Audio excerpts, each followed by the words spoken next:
Many associations get bogged down about what to include and not to include in their minutes. While meeting minutes are an important document, they need to be minutes, not hours.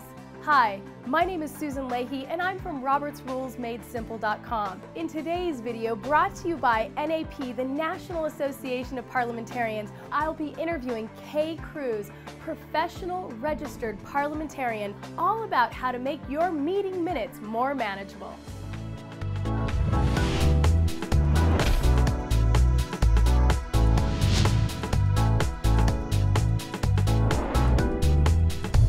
All right, so Kay Cruz, are you there?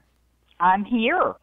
Oh, well, welcome. I'm so excited to be talking to you in today's video all about how minutes should not take hours. What a great idea. Where did this concept come from?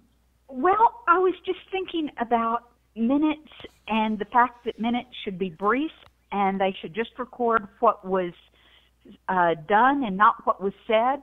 And was talking to a friend and popped out with minutes shouldn't take hours, and there you go, a concept was born.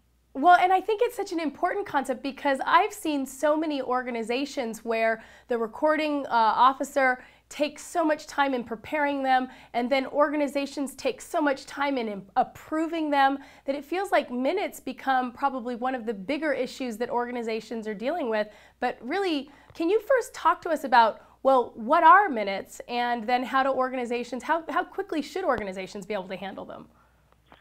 Well, minutes, they're very important because they're the official record of the meeting, and they can be used by auditors and by the courts if necessary, but they also help keep those who are absent informed of what's going on with meetings and remind those who are present of what's taken, of the actions that you've taken. You know, and they really are that historical perspective, right? They really provide the history. They are your organization's history, but they're not the in-depth, unabridged history. Right? They're the brief history. And then you should also maintain copies of committee reports and so forth in other places to keep that in-depth history. There you go. So I like that. So the committee reports can be supplements to the minutes. Correct. They're not a part of the minutes, but they can certainly be filed and be maintained and should be maintained as part of the history of the organization. Right. And what popped into my head as you were talking is that so many times your minutes should not be a novel. Absolutely not. Minutes should be very brief. So let's talk a little bit about minutes. And I know that sometimes when a recording secretary or officer walks into the meeting, they can feel overwhelmed. What do you do to support them in really being able to transcribe great minutes but not feel so much pressure during the meeting? Well, the first thing is never use the word transcribe. Minutes are not what was said. They are what was done. And so my best tip is that I get the agenda before the meeting ever starts. It's usually sent out a day or two ahead. And I write the minutes from the agenda without ever thinking about what's going to be said at that meeting, but just assuming that everything on that agenda actually happens. Wow. And then I take my laptop to the meeting and edit the document as we sit there going through the meeting, making changes, noting who's moving what motions and so forth. But at the end of the meeting, the minutes are largely complete. I don't have to take them home and think about them and struggle with them over the next 2 or 3 days. I can usually give them to my minute proofreaders within 15 or 20 minutes after the end of the meeting. Kay, I think that's so refreshing to really get people to think about the fact that the agenda can be the script for the minutes, and that you can walk in and have most of your work done even before the meeting starts. Absolutely. I've been doing it that way for a long time, and it's very effective.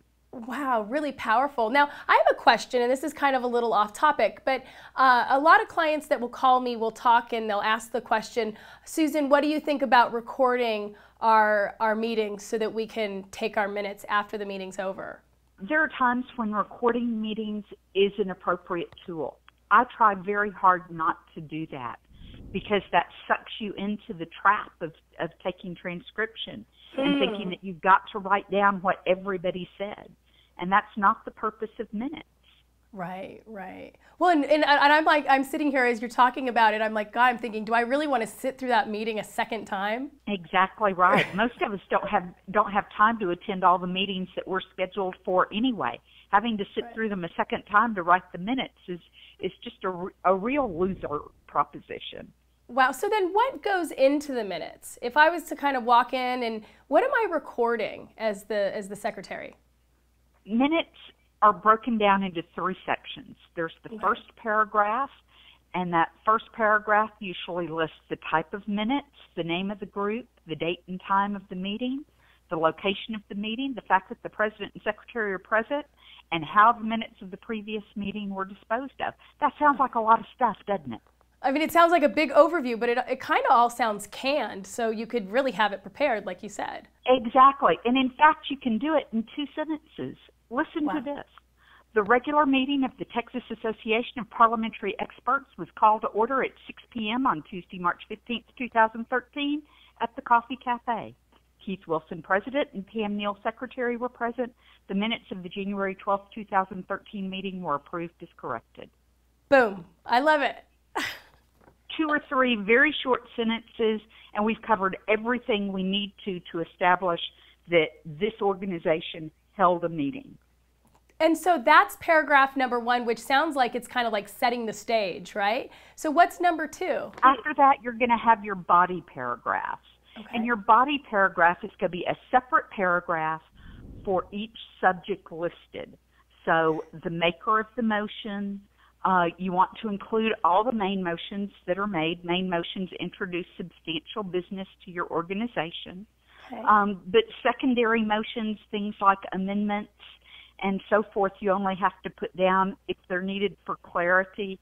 If you postpone something till later in the same meeting, that doesn't even go in the minutes at all. So there's a lot of things that you don't need to put down, right? Wow. So you don't need to put in withdrawn motions because you didn't do anything with them. So really what we're trying to record are only those motions that impact business decisions. That's correct. That's exactly correct. And that's what really resides in the body of the minutes? That's correct. All right, all right. So that's interesting. I think it's fascinating that it's not every single motion. It's about the motions that impact the direction that business goes. So the first one's setting the stage. The second piece is the body. And what's the final piece of the minutes? The last paragraph is simply what time the meeting was adjourned. And then it's signed by the person who writes the minutes. We used to say that minutes were respectfully submitted. We no longer say that. It's kind of considered old-fashioned. Mm-hmm. And then when the minutes are approved, then we, if we're using paper minutes, we write approved on the piece of paper followed by initials. Mm-hmm. Okay. Now let's talk a little bit about how to approve your minutes in the meeting. Because you can actually do that a couple ways, right? So you can actually make a formal motion. But what I'd like to highlight is general consent, just kind of a consent. How do you do that?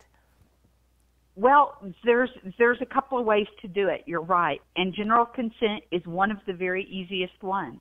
After everyone has heard the minutes, and that can either be read at the next meeting or they can be distributed in a draft format prior to the meeting, either electronically or at the door as people arrive at the meeting, then the president, after calling the meeting to order and doing whatever opening ceremonies, can simply say, "You've all seen a copy of the minutes of the prior meeting. Are there any corrections?"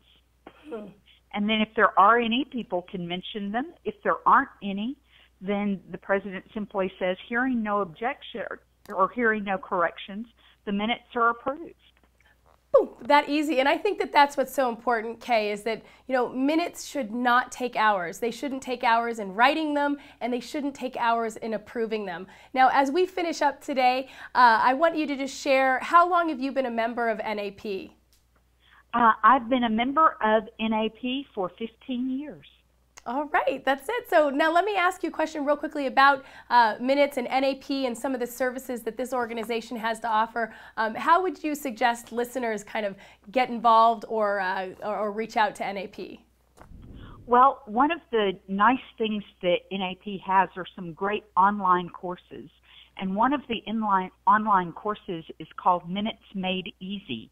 Mm-hmm. It's not very expensive, and it's online course content that you can go through and learn a great deal more about minutes, including the content, and see some actual examples that I think that your listeners will appreciate.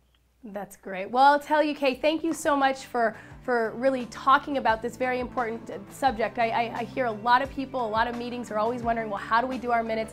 How do we do them efficiently? And I think you really spent some quality time shedding some light on this very, well, it should be easy topic.